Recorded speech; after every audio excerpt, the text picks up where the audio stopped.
Cash purchase under GST. Simple topic है।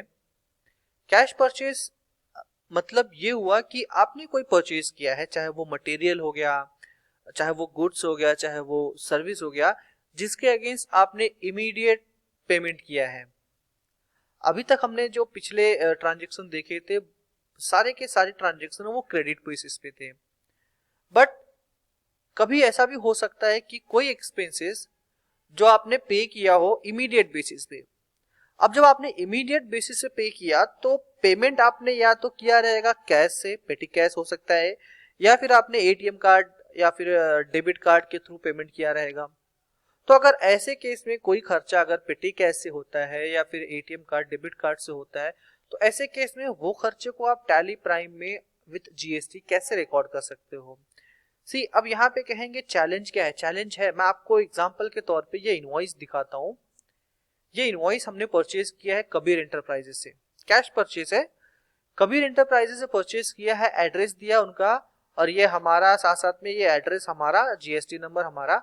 हमने उनसे कुछ परचेज किया, मान लो उन्होंने, उनका सेल्स अकाउंट है, हमने कोई परचेज किया 1500 रुपए का, एग्जाम्पल के तौर पे कोई पेन ड्राइव हो गया, या फिर ऑफिस मटेरियल परचेज किया है।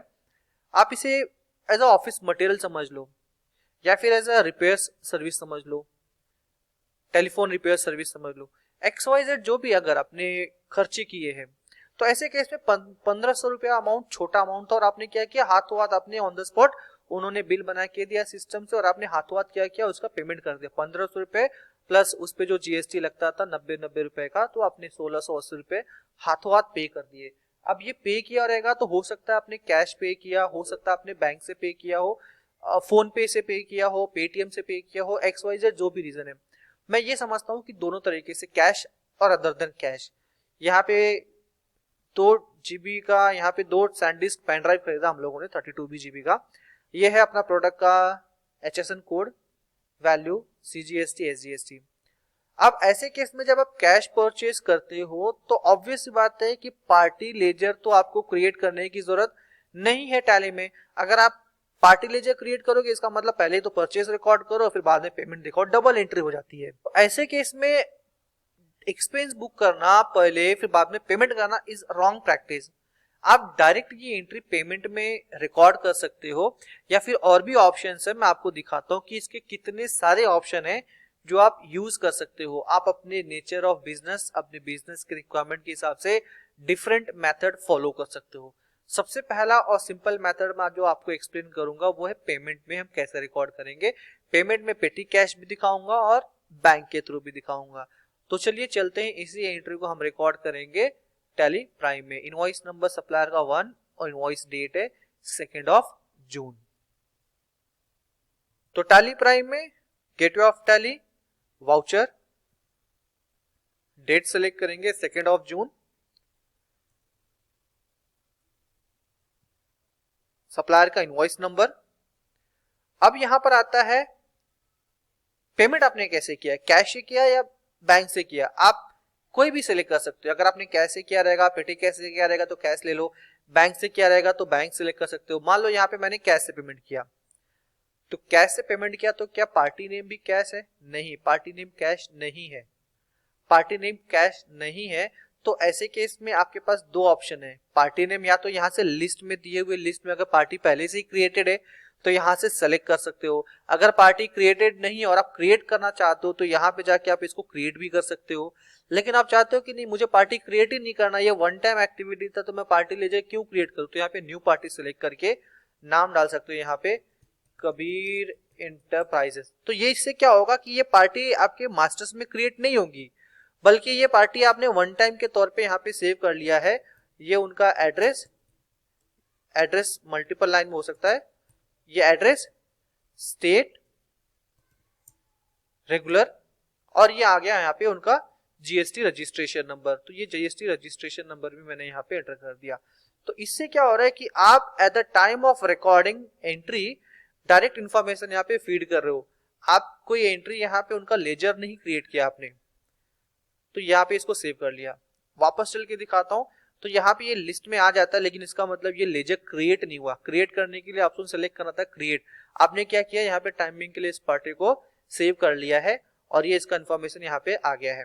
तो कैश परचेज करते वक्त याद रखना है आपको लेजर क्रिएट करने की जरूरत नहीं, अगर क्रिएटेड है तो लिस्ट में सेलेक्ट कर लो, नहीं तो आप यहाँ पे न्यू पार्टी सेलेक्ट करके भी कर सकते हो। ये क्यों होता है उस केस में, ये वन टाइम जहाँ पे एक्सपेंसेस होते हैं और छोटे मोटे खर्चे डायरेक्टली आप कैश या फिर वन टाइम में पे करते हो। लेट्स से अगर आपने कुछ ऑफिस मटेरियल परचेज किया तो मैं office material as a expense बनाता हूँ और यहाँ पे इसका आपका HSN कोड, सैट कोड जो भी एंटर करना चाहें कर सकते हैं, टैक्सेबल, और ये 18% रेट ऑफ GST। गुड्स 1500 रुपए का अमाउंट था, 1500 रुपए का अमाउंट, यहाँ पे आ जाएगा आपका इनपुट CGST 90 रुपया, इनपुट SGST 90 रुपया। अब यहाँ पे देखना ये एंट्री हमने रिकॉर्ड की है पेमेंट में, तो पेमेंट में एक चीज अगर आपने नोट की रहेगी, यहाँ पे CGST और SGST का अमाउंट ऑटोमेटिकली नहीं आता है, हमें ये अमाउंट यहाँ पे मैन्युअली ही फीड करना पड़ता है, यहाँ पे ऑटोमेटिक कैलकुलेट नहीं होगा। तो पेमेंट एंट्री रिकॉर्ड कर ली, चाहे आप कैश लो चाहे बैंक लो, दोनों जगह पर यहाँ पर आप ये पार्टी डिटेल सेलेक्ट कर सकते हो, लेकिन हो सकता है कि आपके यहाँ पे ये ऑप्शन हाईलाइट नहीं हो। ये पार्टी डिटेल अगर आपसे नहीं पूछे तो ये पार्टी डिटेल F12 में आप यहाँ पे कॉन्फ़िगर कर सकते हो।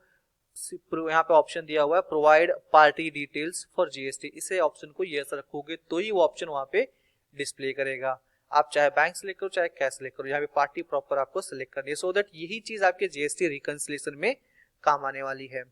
सो दैट आपका GST का भी पर्पस पूरा हो गया, आपकी एंट्री भी रिकॉर्ड हो गई, डन। तो पेमेंट की एंट्री आपने पेमेंट में कर दी। अगर आप चाहते हो कि नहीं नहीं मुझे GST अमाउंट प्रॉपर्ली अपने आप से रिकॉर्ड करके चाहिए और आने चाहिए ऑटोमेटिकली, कोई बात नहीं, दूसरा तरीका भी इसका रिकॉर्ड करने का, आप इस एंट्री को एज अ परचेस में भी रिकॉर्ड कर सकते हो, कोई प्रॉब्लम नहीं, आप चाहो तो आप रिकॉर्ड कर सकते हो, कोई प्रॉब्लम नहीं इसके अंदर। परचेस में भी रिकॉर्ड कर सकते हैं इस एंट्री को। तो परचेस वाउचर ऑन किया हमने, यहाँ पे सप्लायर का इनवॉइस नंबर, डेट, यहाँ पे हमें पार्टी का नाम सेलेक्ट करने की जरूरत नहीं, हमने पेमेंट अगर कैश से किया तो कैश, बैंक से किया तो बैंक, कैश सेलेक्ट कर लेना है। यहाँ पे पार्टी का डिटेल नहीं पूछ रहा है, पार्टी का डिटेल पूछना चाहिए, पार्टी का डिटेल नहीं पूछ रहा तो आप F12 में सो पार्टी डिटेल यहाँ पे कर सकते हैं। प्रोवाइड सप्लायर डिटेल, यस कर दिया।